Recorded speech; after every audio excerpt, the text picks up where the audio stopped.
in the last video of 10.1. I defined the directed line segment. Today I will define a position vector of a point. Position vector of a point. Let us consider a three-dimensional space, that is O, this is Y, this is Z, and this is X. Okay, alright. Let P be a point whose coordinates are X, Y, Z, and O is the origin 0, 0 and 0. Now if I join OP, then OP is the position vector of the point P with respect to the origin 0, 0, 0. So whenever I talk of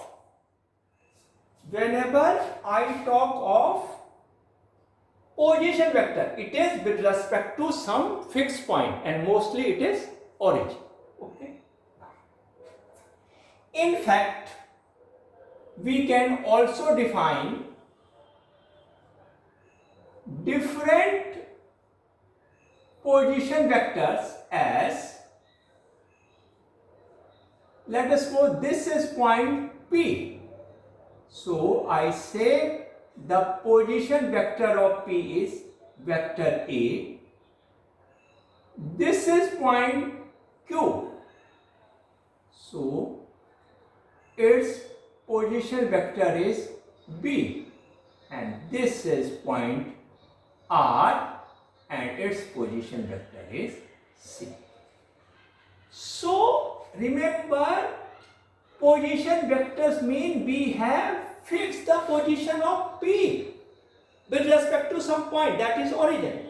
We have fixed the position of Q, and we have fixed the position of R. So this is a position vector, and this is very important in vector algebra. Okay. Now again, just see what I do.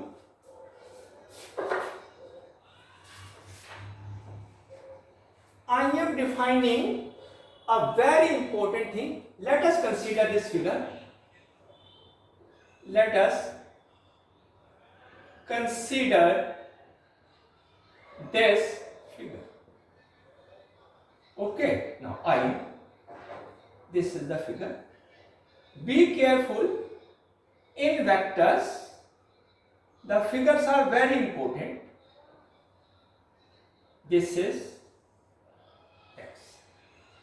Let us suppose this is a point P, X, Y, Z. You can take the position vector of P is R, that is OP equal to R. Now what to do? Draw a perpendicular here, let us suppose Q, and draw a line parallel to this. And then a line, this is A, a line parallel to OA, this is B, and complete this parallelogram, and this is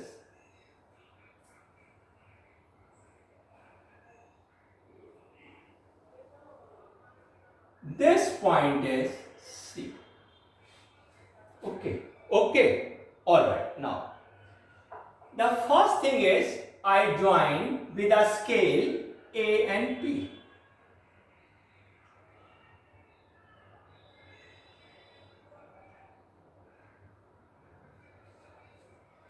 Now this vector OP, I hope this is clear. This vector OP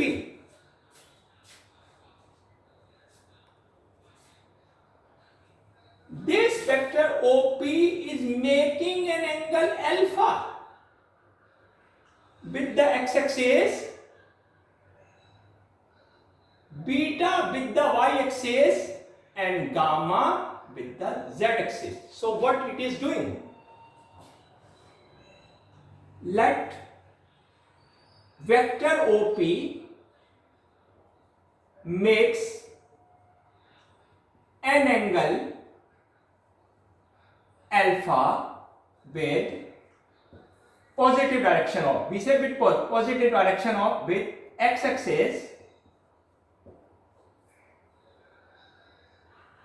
beta with y-axis, and gamma with z-axis. Okay, all right. Then these angles alpha, comma beta, and gamma are the direction angles.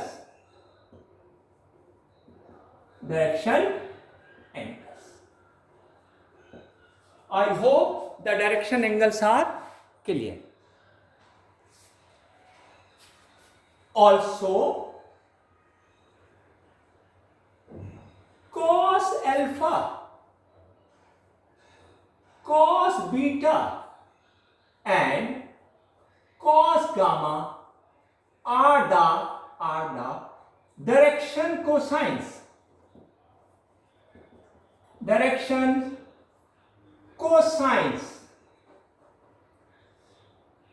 So cos alpha, cos beta, and cos are the direction cosine. In short, we write DCs. This is very important. I just tell you.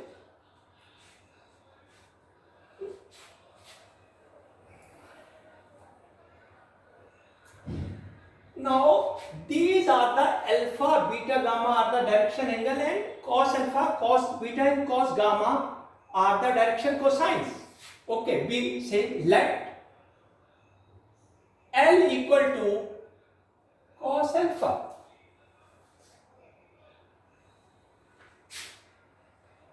M equal to cos beta, and N equal to cos gamma. Then L, M, and N are direction cosine. There is one more quantities which you will come to know after this direction cosine, that is called direction ratios. So in next class we will define direction ratios.